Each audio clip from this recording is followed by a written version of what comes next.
This lovely new outdoor performance space in which we now stand was launched in June, driven by one simple truth: the show must go on. When our indoor theater was closed by the pandemic, we went outdoors, where we employ dozens of artists, actors, designers, stage managers, production staff, and serve thousands of audience members coming from all corners of Southern California. Our crisis becomes an opportunity. The show must go on. Senator Susan Rubio understands that the show must go on. When Governor Gavin Newsom signed the state budget, it included $50 million in funding requested by Senator Susan Rubio to help intimate theaters like the Fountain Theater up and down the state as we struggle to stay alive under the weight of this catastrophic pandemic. We are here today to thank Governor Newsom for signing the state budget agreement, and we applaud Senator Susan Rubio as one of our state's leading arts champions. Fighting for the survival and sustainability of small nonprofit performing arts organizations. Theaters like mine may be small, but we're mighty. There are more arts jobs in California, generating more arts-related income for the state than any other state in the union. But SB805 is about more than money. There is currency of the spirit. SB805 provides financial relief so that we may employ artists who provide public relief from isolation and despair. That makes us all first responders of the human condition. And I believe that art plays an essential role in the recovery of this state. Art heals the heart. It brings people together. It lifts people up and inspires each other to move forward. The show must go on. So I'm joined today by a handful of folks who are here to tell you a little bit about the importance of SB805. And our first speaker is the founding artistic director of Casa 0101 Theater Company, located in Boyle Heights. Let's hear it for Boyle Heights. She is an award-winning writer, best known for her play and film Real Women Have Curves, and she is a member of the Senate Bill 805 Coalition. Please welcome Josefina Lopez. Can you hear me? Can you hear me? Can you hear me? Thank you. I do theater because I am a daughter of immigrants. My mother was a seamstress. My father worked for Amtrak. He also was a bracero. And they had no voice. I was undocumented for many years. And so I grew up with parents who, their greatest dream for me was to just go to high school. They never dared for me to dream this big, to think that I could be a screenwriter, a playwright. But I dared to dream, and part of the reason I did that is because I saw how much they contributed to the economy of California and the history of the US, how much Latinos contribute, and yet we are voiceless and invisible, and we're not heard. So I made a promise to myself and to them that I would be their voice. I remember asking my mother, assuming, that everyone has the right to dream. I said, Mom, when you were a kid, what was your dream? She said, Mija, we were so poor, we couldn't even afford to dream. So I dared to dream that I could be someone, and speak up. So I became a playwright and a screenwriter. And despite having the talent, despite all this ability, there's so much racism in Hollywood, and we all know that. Because I'm sick and tired of Latinos always being the bad guys. I'm sick and tired of us always being the narcos. And the shows that only get made in Hollywood are about narcos and prostitutes and Latinos as sex workers and the servants. And so I set out to write plays, to celebrate my community, to celebrate women. And I created my own theater because no one would produce my plays in Los Angeles. And so I started my little theater, and you know, I was an artist. I didn't know how to run a theater, but luckily I met someone who did. And together we made all these amazing plays. And then we did such a great job that we decided to open a bigger theater. And then we did such a great job that we created so many roles beyond the stereotypes of Latinos. And what I realized is that a theater is not just entertainment. I think if you're a white person, if you're a male or someone who doesn't experience oppression, you have so much privilege, you just see theater as entertainment. But for people like us, it takes a leap of courage to just dare to dream. For us, it's our voice. I've had to really look at myself and look at why I do this, because I hate begging. I hate begging for money, for the arts. You know, we are the essential workers of the soul. And here we are again begging and saying, no, the arts are not something you do just to pass the time. The arts is what saves lives, because it saved my life. When you live in a society that constantly tells women they're worthless unless they're skinny and beautiful, when you live in a society that constantly sees you as nothing more than a pair of hands, you fight for your heart. You fight to let people know that you have a corazón, that you're a heart, that you're just more than a body to be exploited.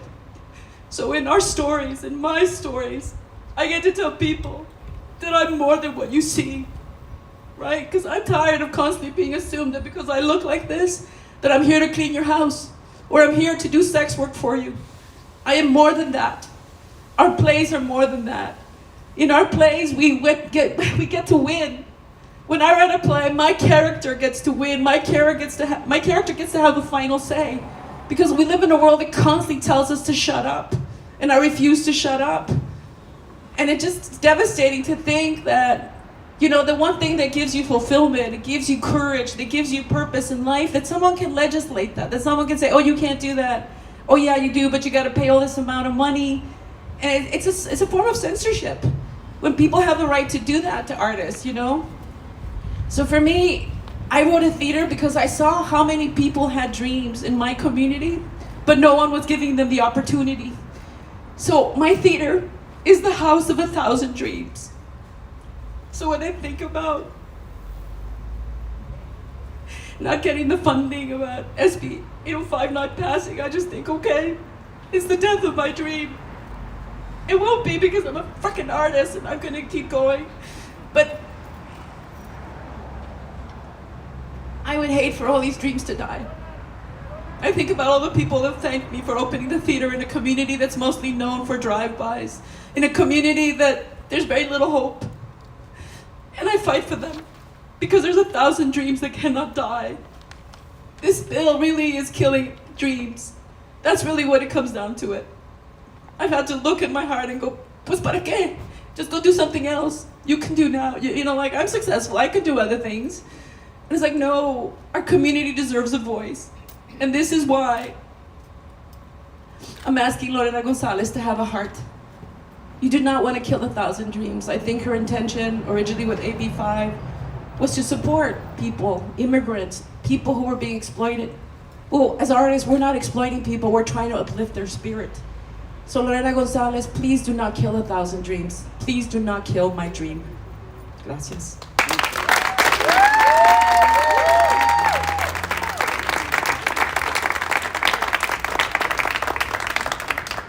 Our next speaker is the reason why we are all here today.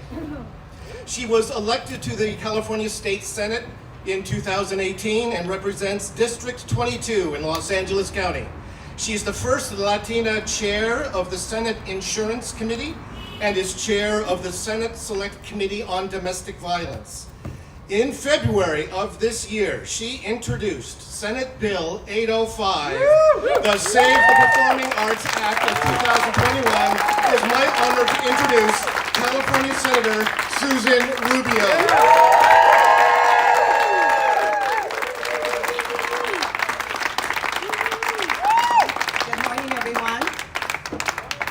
Good morning, everyone. Good morning. So I am California State Senator Susan Rubio, and it's with great honor that I stand here in support of small theaters with this coalition of amazing artists, directors, performers, and as Josefina said, people that have dreams. And I'm here to be that pathway to your dreams. Thank you for inviting me, for being part of what I'm doing in the state legislature. But more importantly, I want to thank the SB805 coalition that's gotten us this far. So a big round of applause to you.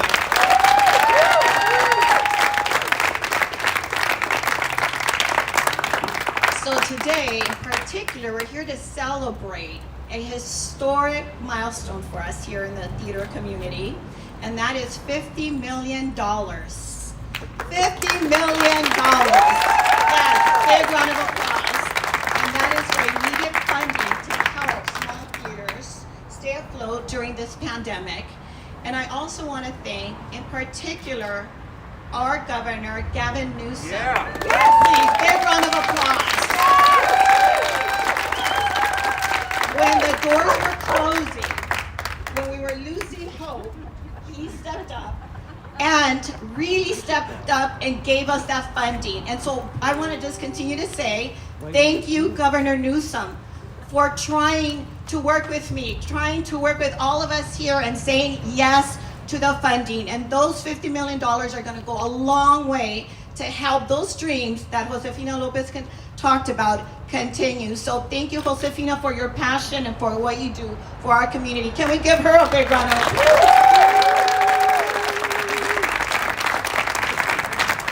So let me start by saying that we cannot dismiss the value that small community theaters bring to our communities.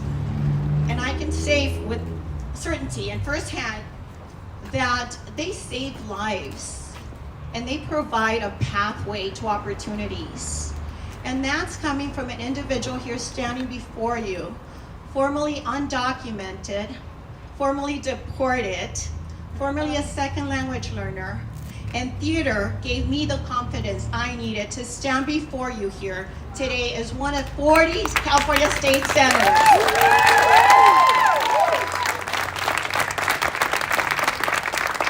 And I do remember Casa 0101 when she opened it 20 years ago. I was part of that world. And I saw Josefina take the time to embrace those kids that were lost in our communities. She brought them in for playwright classes, for whatever they wanted to do. It was about expression, creativity, and honing your craft. And these are opportunities that often are not given to communities of color, underserved communities, Latino communities, and she provided that pathway. So I am super thankful to her, to Manuel, for also allowing me to be part of that world 20 years ago when they started the theater in Boyle Heights. It wasn't a popular place to be. As she mentioned, there was drugs, gangs, violence, and I also was exposed to all those bad elements. I just happened to be a creative child with a lot of energy, and the arts gave me that place to put that creativity into positive expression. And I did local theater for several years all over Los Angeles County. And again, it wasn't because you thought you were going to get paid, but it's because you really appreciated the art. You appreciated the family community. And for all of you that do theater, movies, you do become a family. You support each other, you take care of each other, you make sure that everyone succeeds. And going back to the $50 million, I hope that we can save a few of those young individuals right now lost. We're here to support you. So thank you, Governor Newsom, for that funding, and to the SB805 Coalition for pushing for that funding. Again, big round of applause to them. So real quickly, I want separate the two, which is the $50 million is for immediate relief for small theaters to navigate not only the pandemic, coming out of the pandemic, but also navigating AB5, which has really hindered the ability for some of our theaters to continue to thrive. SB805 is a long-term solution to that problem.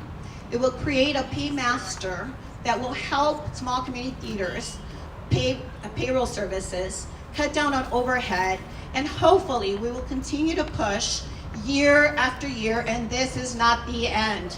SB805 will keep moving forward, so thank you. And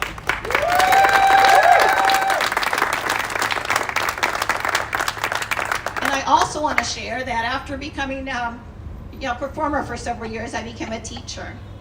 And one of the things that I realized throughout the years is that early on in my career, I was able to put performances for my students in the classrooms. We were able to teach music, art, performances, and little by little, the arts have disappeared in our classrooms, in our schools, in California, and we need those theaters to continue to be our partners, to provide that access, that equity, to all those kids that otherwise would not be able to experience the arts.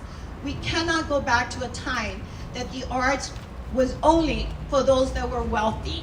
Everyone deserves access to the arts.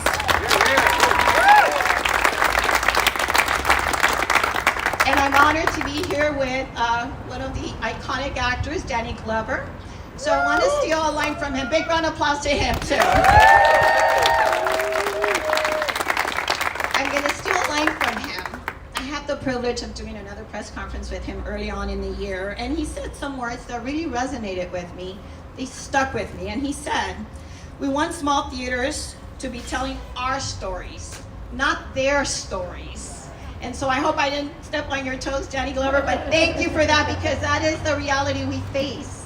If we are to create a community, a state, an environment where everyone's tolerant of each other, everyone understands each other's differences, the stories that are told need to be authentic, and it needs to be coming from people that have experienced it through our eyes, through our experience, and through our journey.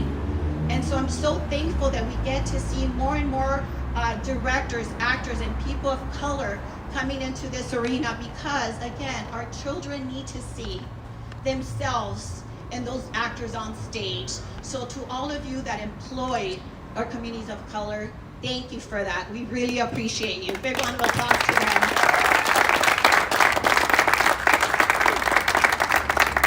And last, I will say this. As a former teacher, I have some homework for you to do. Number one, I need everyone to email, call, and thank Governor Gavin Newsom for this funding. Please tell me you'll do that. And I know he will continue to be a partner, so thank you, Governor Newsom. Number two, I need you to call your legislators. Right now, SB805 is in appropriations, and then it'll go to the assembly. I need you to call all your assembly members and let them know how important this bill is to you. That's number two. And number three, if you haven't joined the coalition of SB805, please do so today. Talk to any of these coalition members and let them know you want to help. We need all the help we can get. So thank you very much, and SB805 will push forward. Have a good afternoon.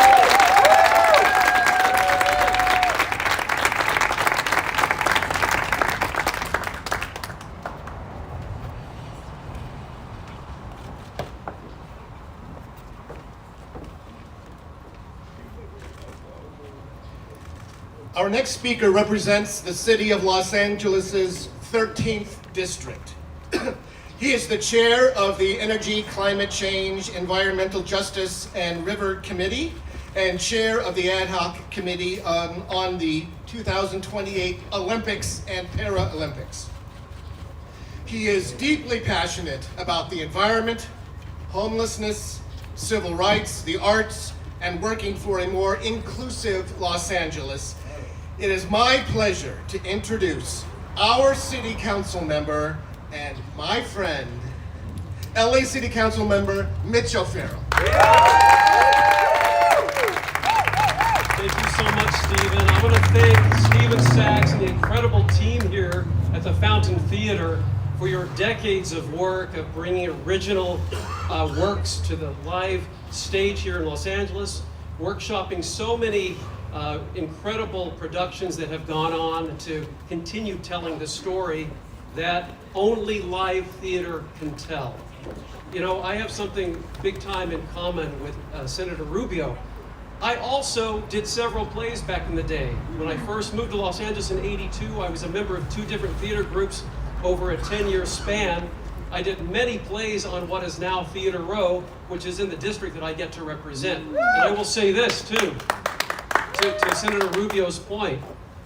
I feel pretty strongly that experience, doing several plays here in Los Angeles back in the day, and actually making my living as a professional entertainer, actor, dancer, singer, helped shape my ability to be effective on the Los Angeles City Council. There's no doubt in my mind that helped shape my abilities to be able to deliver victories and successes on behalf of the residents of Los Angeles, because I still have an artist's point of view in my approach to legislating.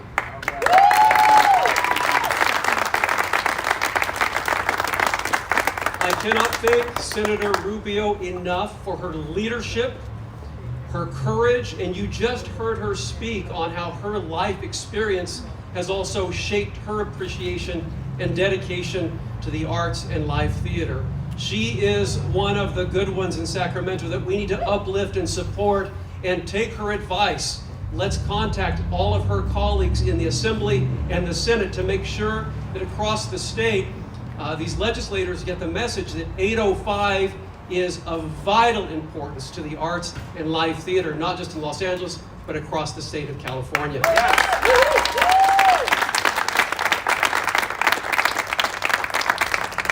One of my best friends runs an arts nonprofit, the Santa Cecilia Orchestra. I'm on the board of the Santa Cecilia Orchestra. It is a Latina-run arts nonprofit.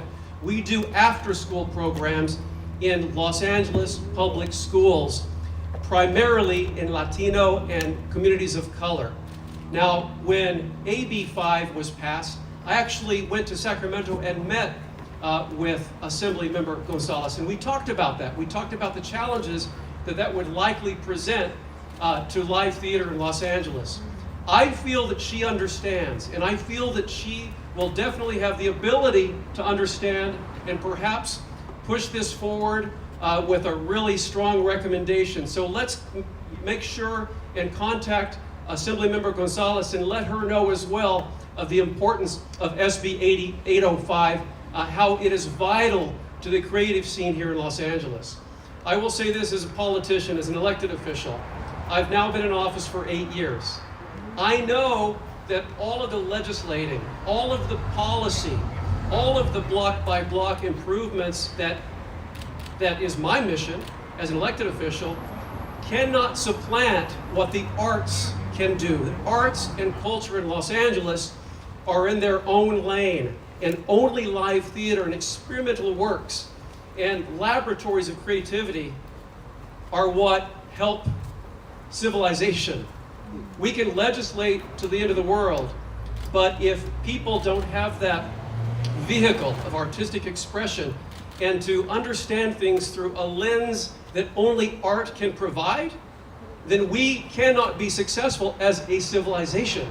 And I feel very strongly that culturally across the United States, we don't appreciate that nearly enough like other countries do, other cultures across the world.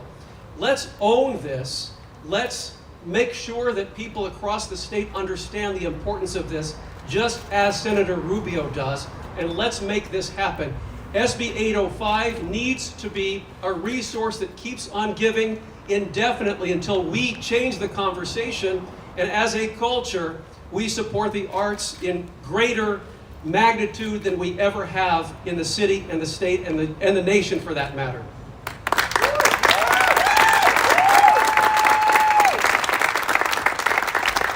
Lastly, I will say this.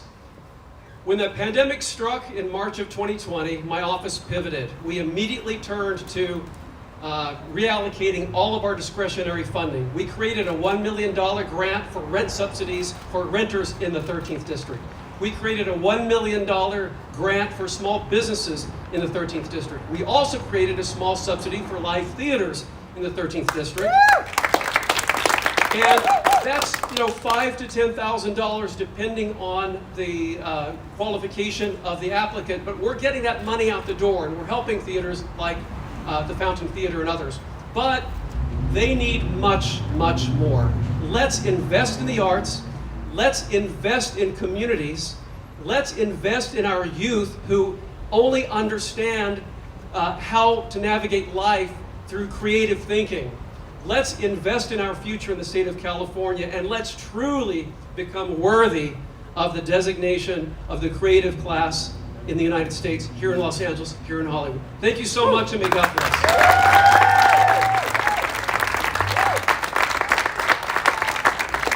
Thank you, Mitch. Now, I'm a huge fan of this next gentleman. He is an award-winning, multi-award-winning actor, producer, activist, and humanitarian.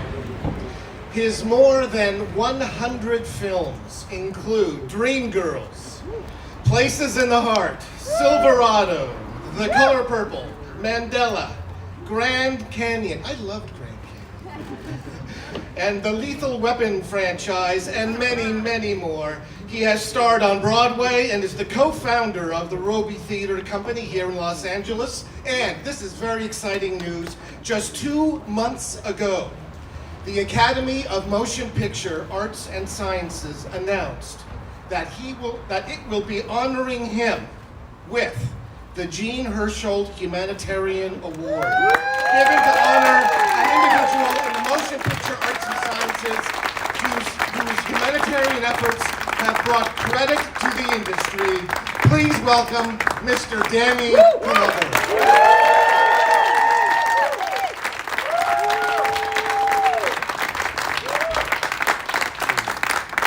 What do we want? Yes! On SB805, what do we want? Yes! What do we want? Yes! What do we want? Yes! All right. Well, thank you so much. I was sitting here listening to Senator Rubio and also listening to listen to Josefina. And I'm thinking, man, these are the Dolores Huertas, the Harriet Tubmans, the Sojourner Truths of the 21st century. Thank you.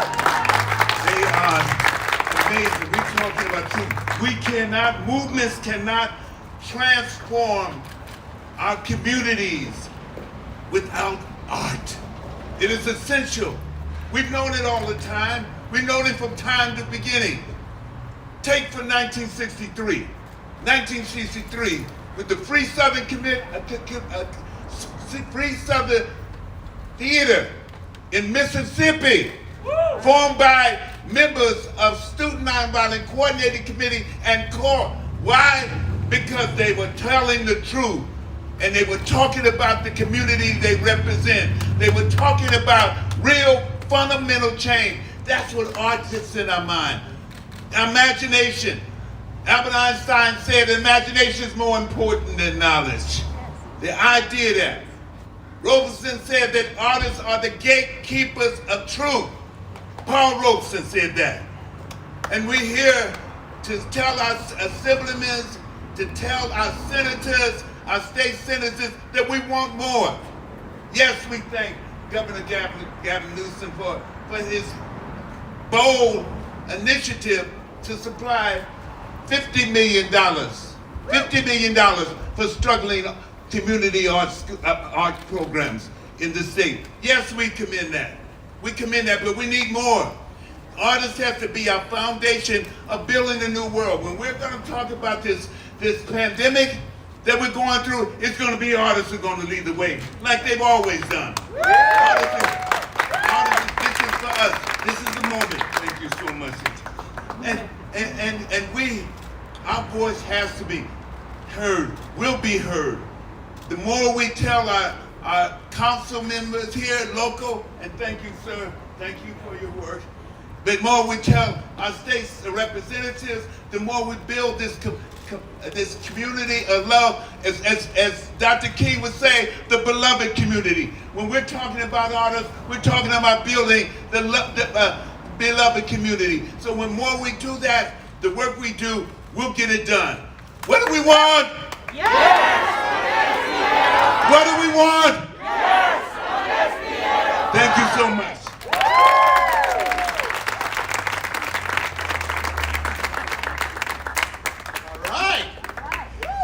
She is the star of the Sundance Film Festival award-winning movie 9 Days, now playing in movie theaters nationwide.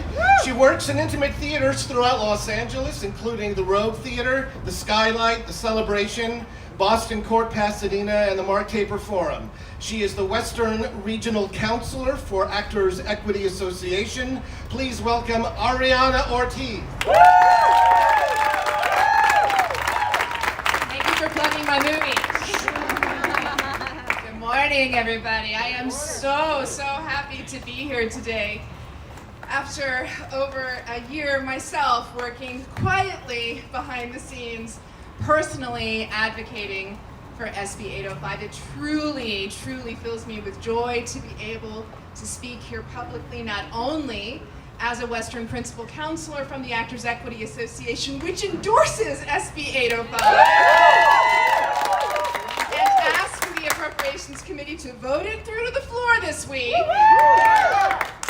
but as someone who got, as you just heard, who got her professional start in 99-seat theaters, small theaters in Los Angeles.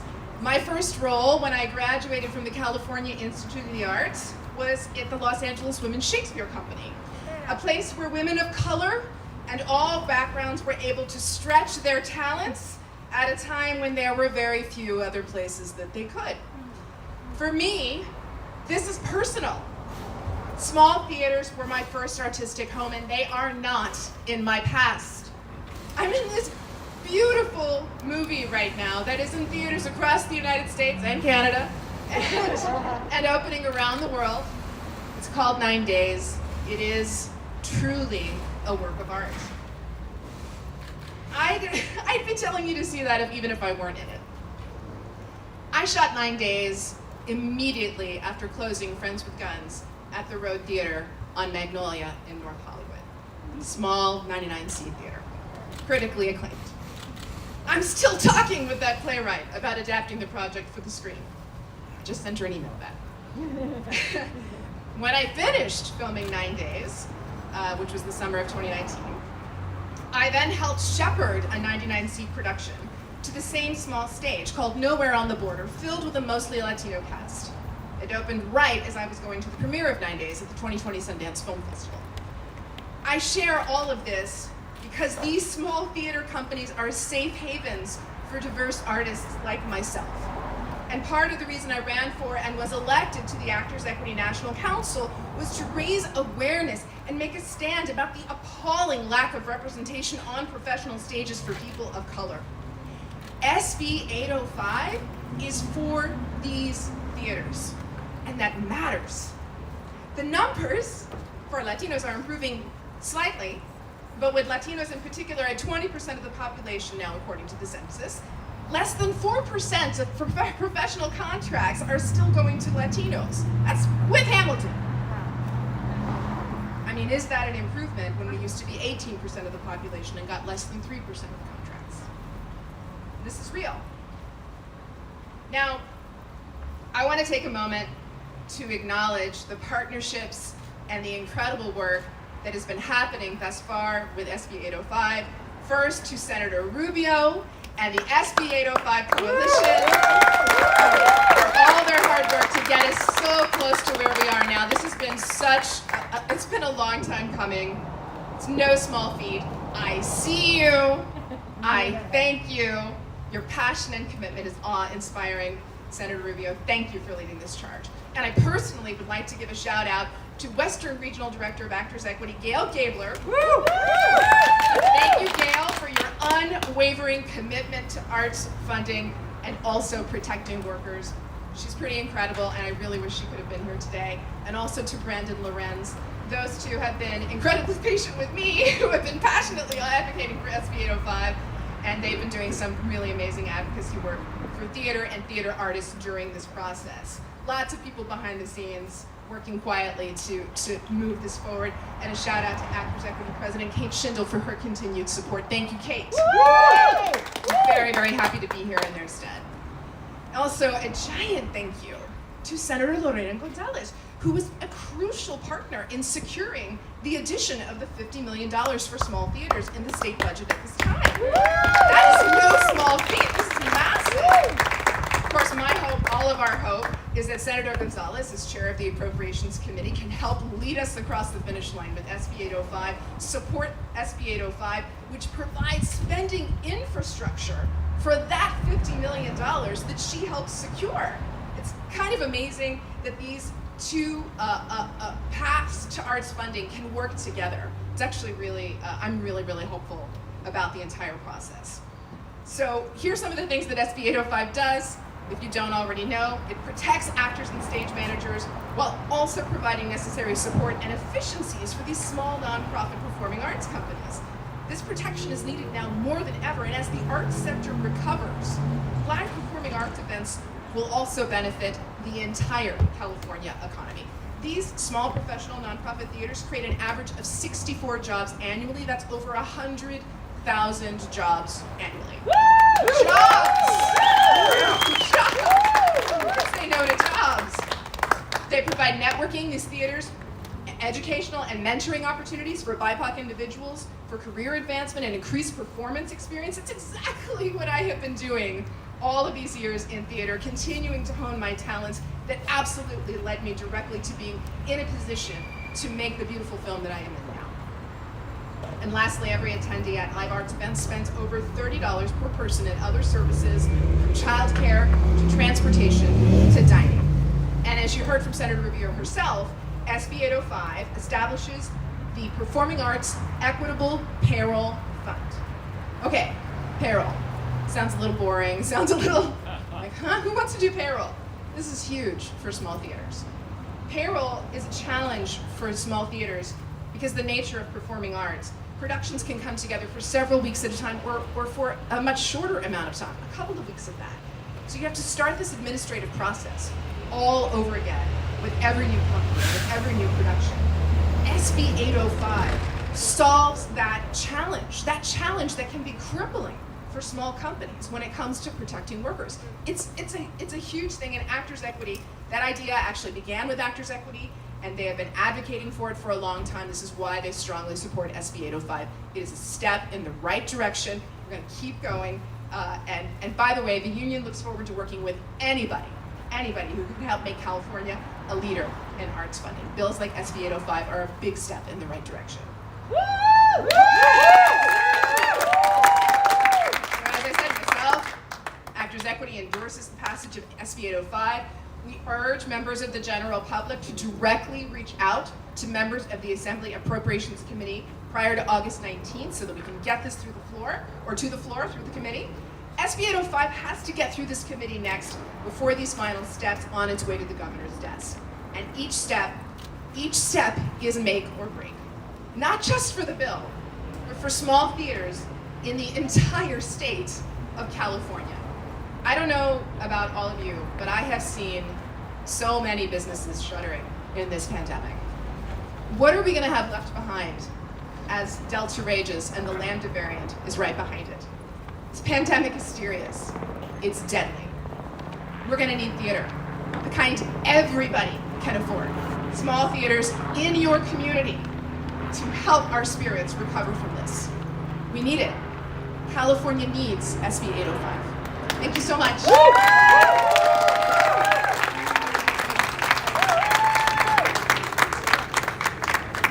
You know her as FBI tech analyst Penelope Garcia on the hit TV show Criminal Minds. She is a longtime member of Theater of Note, an LA ensemble of artists who create and develop challenging new work. Theater of Note is a member of SB805 Coalition. Please welcome Kirsten Vangsness.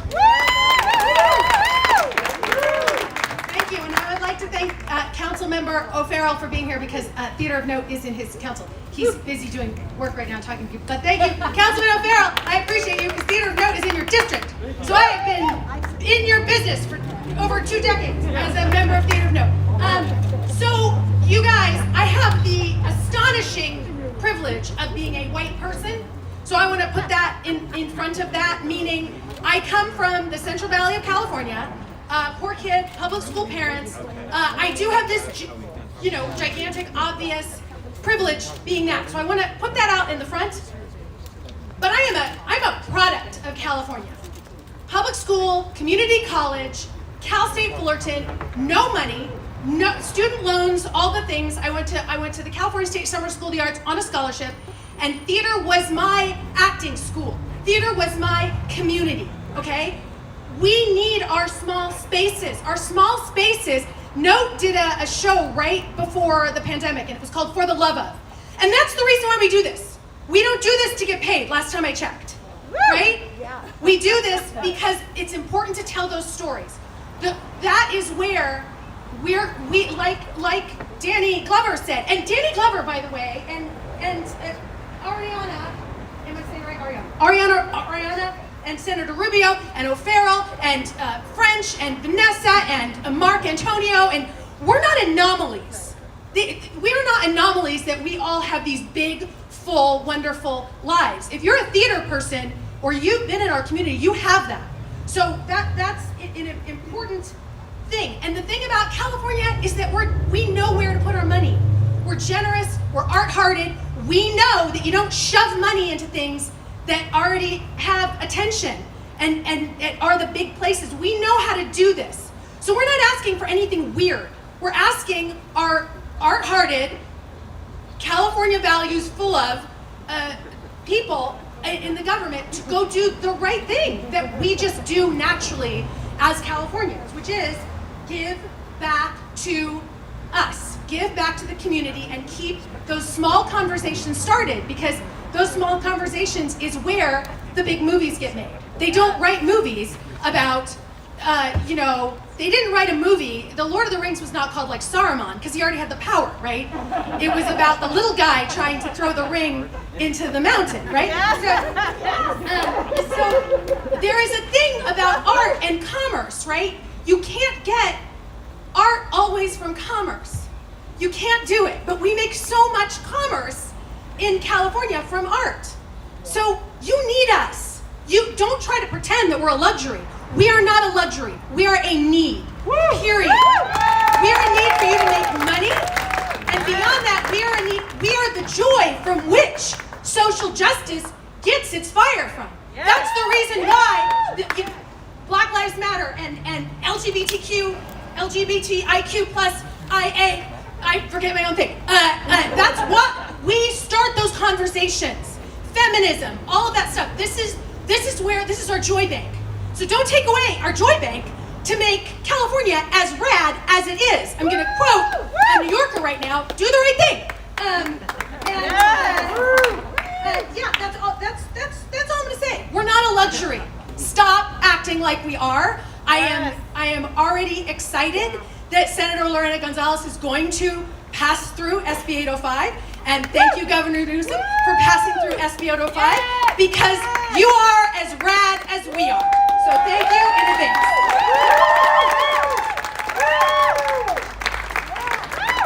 Fired up. Ready to go.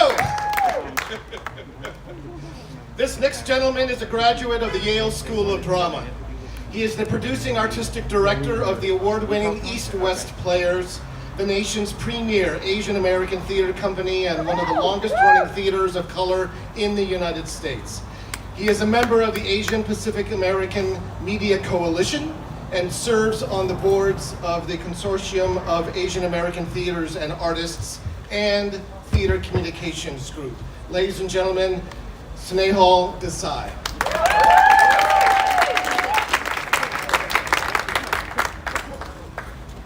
little shorter than everyone. Okay. Is it me, or should someone find a play and cast Senator Rubio and Councilmember O'Farrell or something? I think they need a comeback. I would watch that production of Virginia Woolf. We are here today to make sure everyone calls their elected officials in Sacramento, particularly Senator Gonzalez and those on the Senate Appropriations Committee, to make clear your support for Senate Bill 805.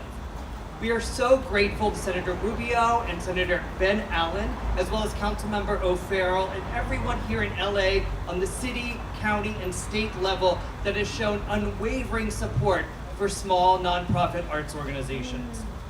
The theater community, and particularly small nonprofit organizations, were already struggling to find ways to comply with AB 5. But now, with the impact of COVID, the situation is dire for so many performing arts organizations. East West Players was started just down the street in the church of the basement of a church. Organizations like ours are essential access points for emerging artists of color. We give BIPOC artists their first professional breaks. Without us, there would be such fewer opportunities. Small nonprofit organizations are also the first to tell stories from communities whose voices we have not heard or who have been marginalized. Without the passing of this bill, those stories and those communities we won't be able to meet or experience. And our communities won't see the opportunity to see themselves reflected on the stage. So again, please call Senator Gonzalez, your state senator, and the governor's office to ensure they support SB 805. It gives artists and small nonprofits an opportunity to pay their artists, be more equitable, and come back stronger. Thank you.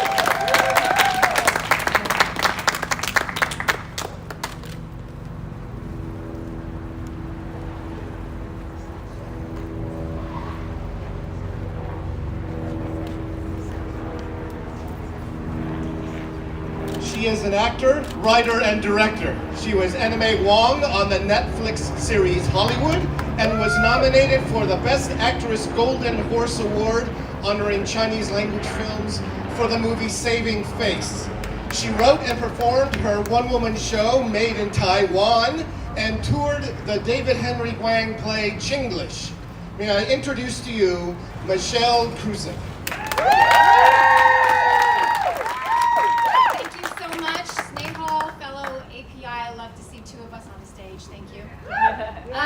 Thank you for having me. I've been part of this journey since On Win from Chance Theater drew me in and said to me, you know, we really need your support. I know you came from small theater. Can you please help us be an ambassador?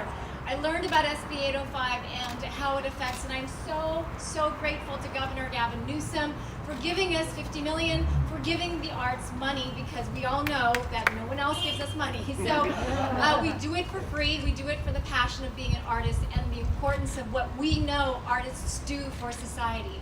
And I studied with the same acting teacher as his wife, Jennifer, so I know she's a champion of the arts as well. SB 805 has not passed yet, so this is specifically for Assemblywoman Gonzalez and for all of you people out there who may not connect why theater is important for just the average everyday person, because not everybody goes to the theater.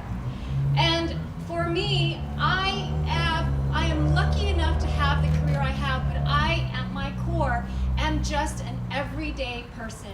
I came from a working class home. My father was in the Navy. My mother was an immigrant from Taiwan who worked for $25 a day at a Chinese restaurant.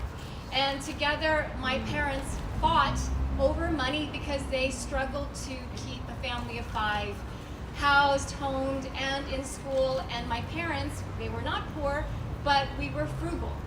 And the reason why it's important for me to share my personal story is that I felt that theater saved my life quite literally, because in the home of a family that does not have very much money, you are exposed quite often to trauma in different forms. And my parents, as loving as they are, they had a tough marriage. And I was exposed to it from very early on, and I wrote about it in my solo show, which opened the doors for me back in 2001, and I was able to launch my career with my solo show. I then became interested in domestic violence and decided to work with a shelter, Center for Pacific Asian American Family, and they helped me get state certified to become a domestic violence awareness advocate. And it was in that state certification I realized that I was experiencing PTSD from my childhood, and I started to put together the dots of why I was telling my story and why it was important for me then to help survivors tell their stories, because the arts for me gave me a way to tell my story so that I could heal. But the physiology of trauma is so embedded in your body that every time I went to perform, I would feel the effects of it. And I started to use theater technique and my show as a way to address my trauma. And I started to become a more stable and a much more self-aware human being, which is why I'm an advocate for trauma-informed technique, trauma-informed relationships, for theater as a space that creates community. It is also a safe space in which we can have the most difficult conversations in a space that does not invite threat and violence. Every day I am waking up to headlines of so much assault and violence in our country, and I am grateful that there is the arts, especially live theater, that gives us the ability to talk to one another so that we can help see each other.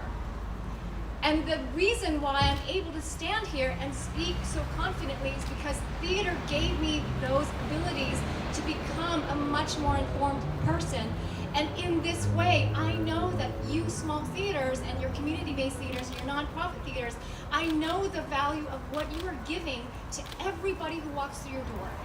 Whether you are an audience member or you are a collaborator, you are a theater maker, I understand that over the course of the past 25 years, theater has helped me grow as a person. It has made me better so that I have been able to stop the cycle of violence within my generation.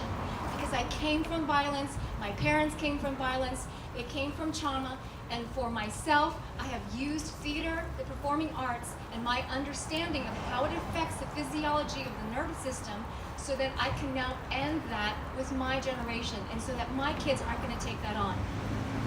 If I didn't have theater and those community-based safe havens to go to where I developed myself, which takes immense infrastructure, which is why SB805 is so important, because these small theaters cannot just run on fumes. And 50 million is incredible, but this paymaster issue, which is difficult to understand for some people, but the paymaster issue is important because it helps these small theaters cover overhead so that they can stay afloat and give all of us the opportunity to develop our voice.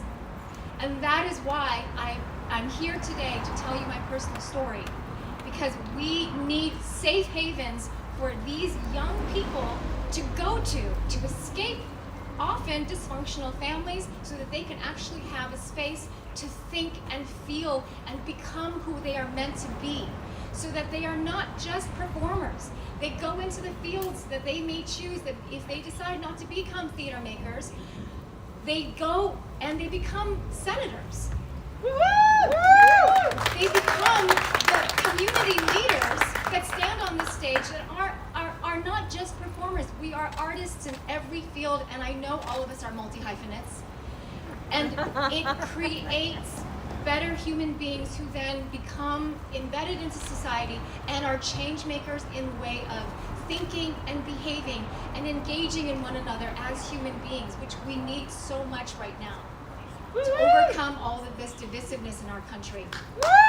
So I know that there are a lot of dots to make, but that is why SB805 is so important, and why it's important for especially someone like me who comes from no money, working class, like many of us are here to not just make theater, but to make better human beings and a better culture. Thank you. SB805. Please call your legislators, and please, Assemblywoman Gonzalez, please, I I implore you to please understand how much we cannot devalue the importance of these theaters within these communities that serve these young voices that need space to cultivate themselves. Thank you.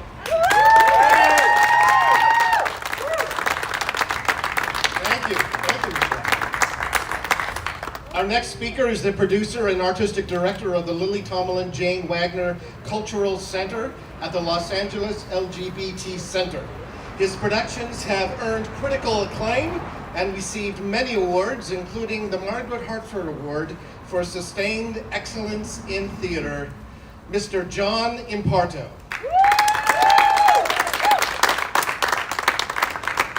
Hello. So when the pandemic hit, I said to my staff, if we don't do something, we'll look like we're defeated, and we will not be defeated. So I implored my staff to come up with an idea. What can we do? We had a big empty garage that we weren't using, and they said, let's do drive-in garage theater. It's being done in Berlin. I was like, okay, so let's give that a shot. So with the leadership of John Lawrence Rivera and Playwrights Arena, we collaborated, and we did the first, and for the first year of the pandemic, and I'm very proud of this, the only original piece of theater done in the United States of America during the pandemic. And that play was about 3 trans people of color, and it was about Black Lives Matter, police brutality, and trans rights. And when we did this play, we had people were not allowed to come out of their cars, that was the rule, but they would roll down their windows and say to us, oh my God, thank you so much. You don't know what it meant to me to come here tonight and see a play, even in a car, for 45 minutes, it meant the world to me. When I did a show called To Tea or Not to Tea with Dilo, a trans man from Sri Lanka, people would not leave their seats. They would be hysterical, saying to me, I never thought I'd see my voice on stage. I'm from the South Asian diaspora. I think I'm trans. I think I'm non-binary. This is my voice. I would have never seen that. People came back 4 and 5 times and brought their families, their aunties, and then came and told Dilo and myself that they literally got the courage to come out to their families. That's what theater does. It's transformative.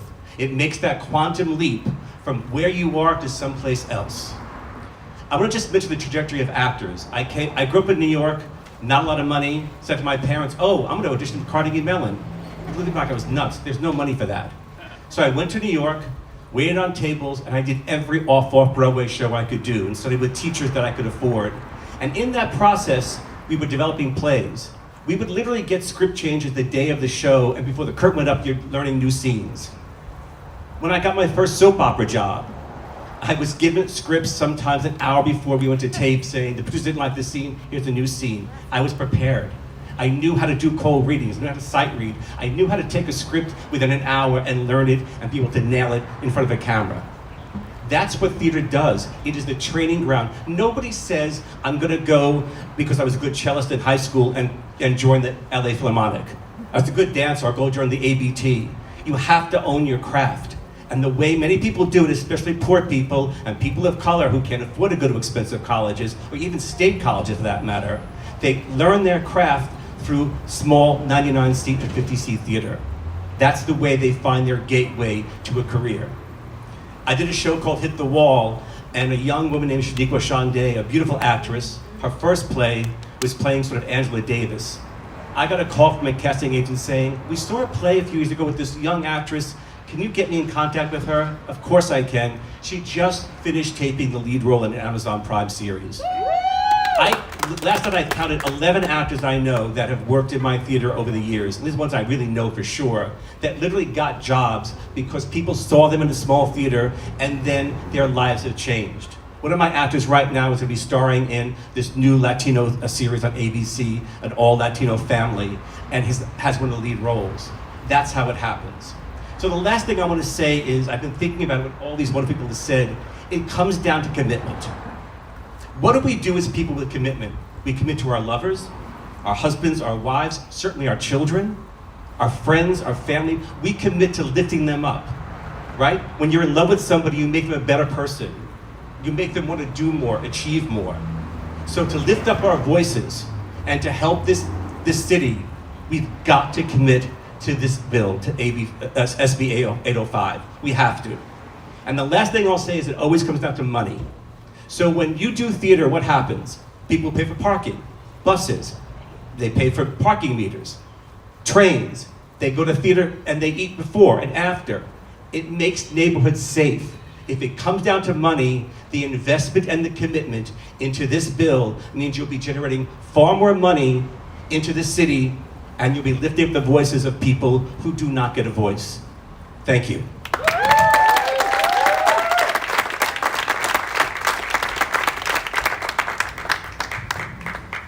Thank you, John. Our final speaker is the president of the Theater Producers League of Los Angeles and the artistic director of the award-winning Open Fist Theater Company. Open Fist! Which is a highly acclaimed ensemble theater now in its 30th year. Right. As president of the Theater Producers League, she has helped lead the coalition in support of SB805 and chaired the organization's COVID Safety Task Force. Talk about your arts warrior. Here is Martha Dempson.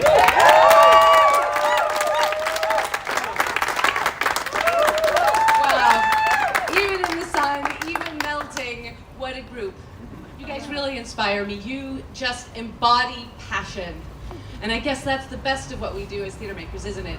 We empower passion. And normally that's the kind of thing I would want to talk to at a moment like this. I would like to talk about the way that the arts serve our communities and our artists by leveraging passion and imagination, curiosity, and dreams. But today, we're here to thank Senator Rubio and her colleagues in the legislation for empowering something else, for empowering us as employers. Yeah, no, I know, it sounds so strange. I never, ever thought that I would say anything like that. So the one-time grants that we are receiving of $2,550 and $75,000 are going to do so much to help us help our creative workers as we emerge from this pandemic. But this is just the start. Even more striking is the promise of Senator Rubio's visionary legislation, SB805. If it's enacted,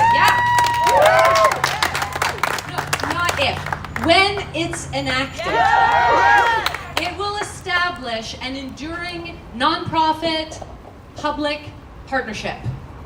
It recognizes that we are engines to create creative opportunity, and it provides a mechanism to turn those opportunities into jobs in the creative sector.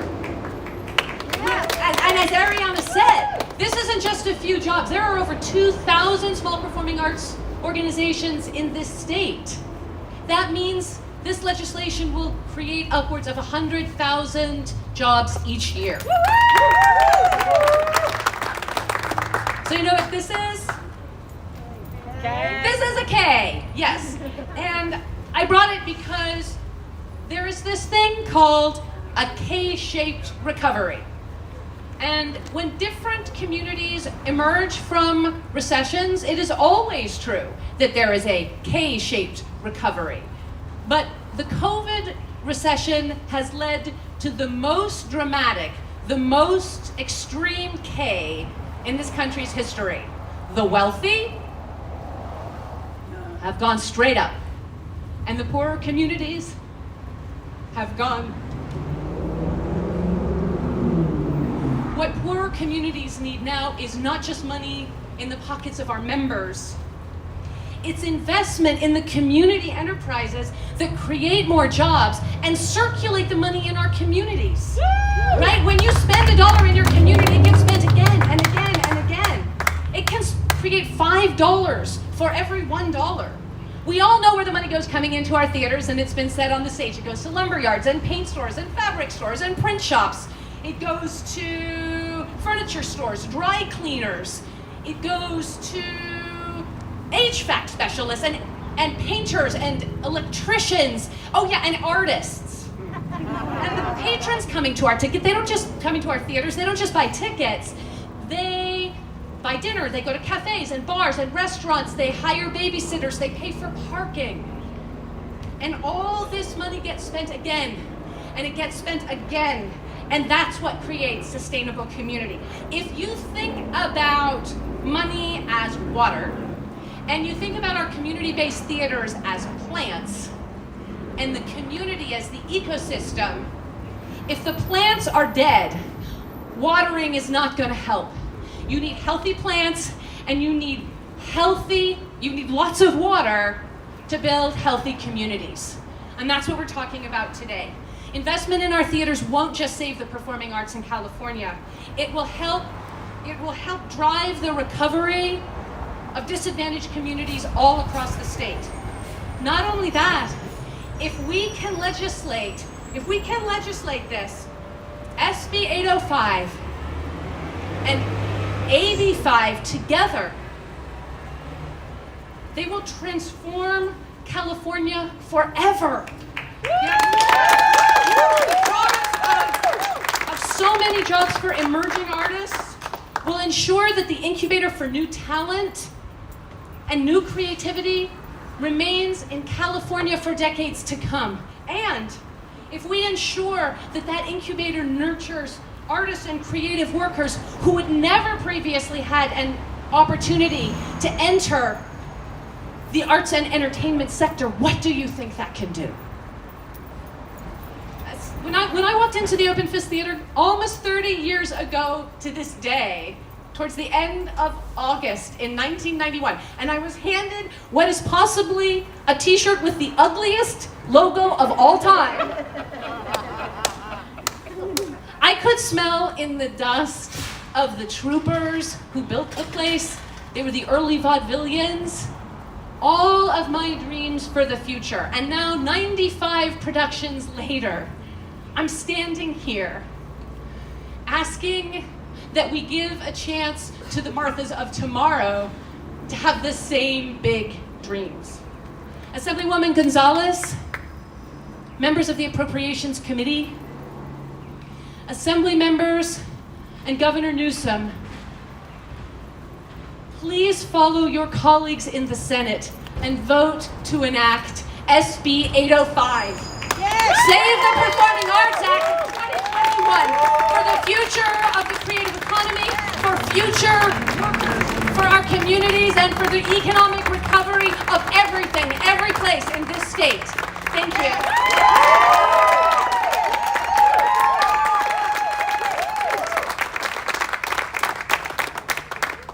Thank you all for joining us this morning. Remember, the fight is not over. On August 19th, SB 805 goes before the Appropriations Committee, and we urge everyone to reach out to members of that committee, asking them to support SB 805. The show must go on. Thank you.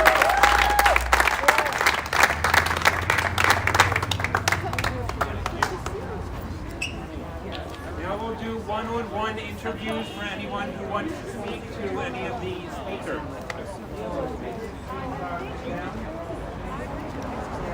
I don't know what he said. What did he say? Do you all want to speak to anybody in particular?